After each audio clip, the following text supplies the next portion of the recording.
2, 1. 7 things you probably didn't know you need to know. I'm Jamie East, and this is the Smart 7. Good morning, it's Monday the 9th of January and it's National Gluten-Free Day. And a big happy birthday to Jimmy Page, Imelda Staunton, James Acaster and Paolo Nutini. Following last week's launch of his new 5 Promise plan, Prime Minister Rishi Sunak sat down with the BBC's Laura Kuenssberg for a Sunday morning chat, and of course the NHS was the hot topic. Well, as I said, the NHS is under pressure, but that's why we had the autumn statement. And in spite of the difficult decisions that we had to make in order to stabilise the economy, we managed to find more money for the NHS and social care. While Rishi did admit that the NHS is under pressure, he said he was optimistic about its future. One thing's for certain though, he really didn't want to talk about his own healthcare. He said that the question of whether he goes private is a distraction from the things that really matter.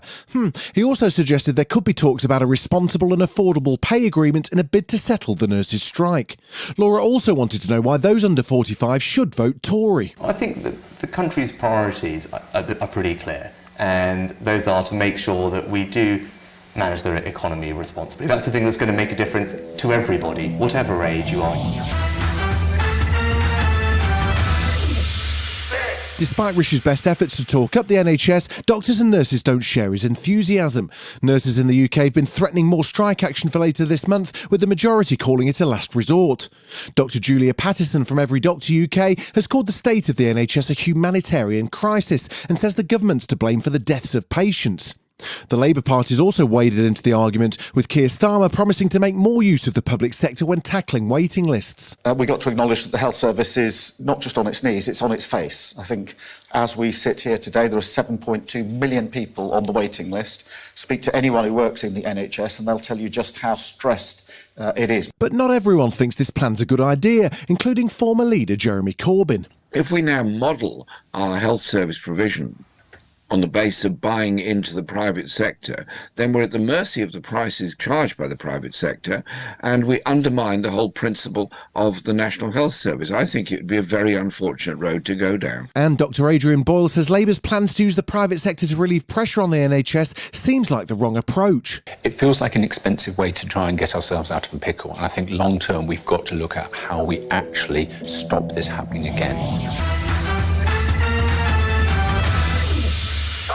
There were shocking scenes in Brazil on Sunday as far-right supporters of former President Jair Bolsonaro stormed the country's Congress, presidential palace and the Supreme Court in Brasilia. It's only a week since leftist Luiz Inácio Lula da Silva was sworn in as president, but the far-right supporters of Bolsonaro are still refusing to recognise the outcome of the election.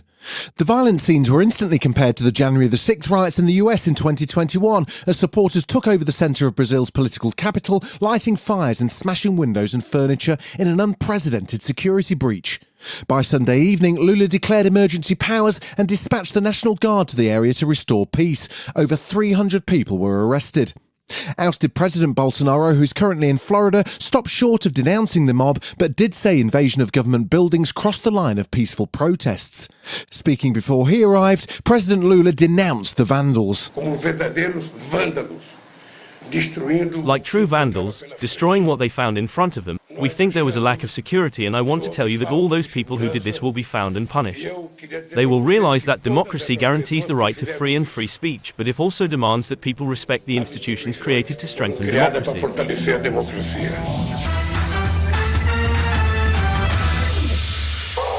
Well, it took 15 rounds of voting for Kevin McCarthy to finally become the Speaker of the US House of Representatives, but he did finally stagger over the line on Friday evening. There was some serious deal-making and arm-twisting to get the votes required, with the 6 Never Kevin Republicans eventually abstaining rather than voting against him. However, Democratic Congressman Lloyd Doggett thinks Kevin McCarthy's made the easy part look hard. For the majority party to select its Speaker is supposed to be the easy part. It's like the runner putting on his shoes. The runner, Mr. McCarthy, has tripped over his shoes about 14 times before he became Speaker. And former holdout Republican Chip Roy, who's been insisting on spending cuts, seems pretty determined that he can make McCarthy stick to what he's promised to secure the speakership. I'm not going to play the what-if games on how we're going to use the tools of the House to make sure that we enforce the terms of the agreement. But we will use the tools of the House to enforce the terms of the agreement. Still to come on the Smart 7, things look blue for Chelsea boss Potter and the rig is firing up the mysterious on Amazon. Right after this. Welcome back. It was a busy weekend of FA Cup action with 21 games across the weekend and Arsenal v Oxford to come on Monday night. Man United kicked things off with a 3-1 win over Everton on Friday. Ryan Reynolds' Wrexham did a spot of giant killing as they beat Coventry 4-3, and Liverpool face a replay against Wolves. Sunday afternoon saw Chelsea face Man City for the second time in 3 days. And it didn't go well for Graham Potter's side, with City comfortable 4-0 win winners. Worst of all for Paul Graham, Pep Guardiola decided to call on Chelsea owner Todd Bowley to give the new Chelsea manager more time to settle. I know in the big clubs the results are important, but I would say give him time.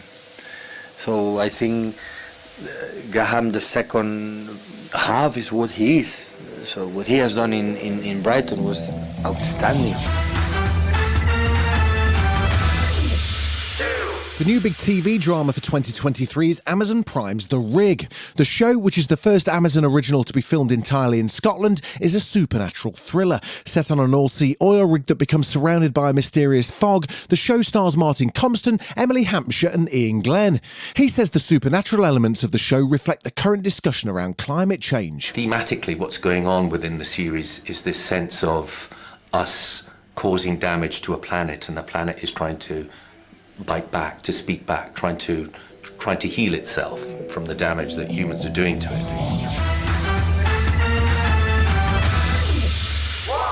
Olivia Colman and Michael Ward star in a new romance which is bound to warm your heart. Empire of Light hits big screens today and follows the story of an unlikely romance that unfolds in a derelict cinema in the 1980s. Directed by Sam Mendes, the film also stars Hollywood heavyweights Colin Firth and Toby Jones. Look around you.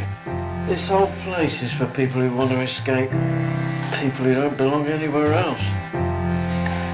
How do you feel? I do feel a bit numb, I suppose. The world is changing.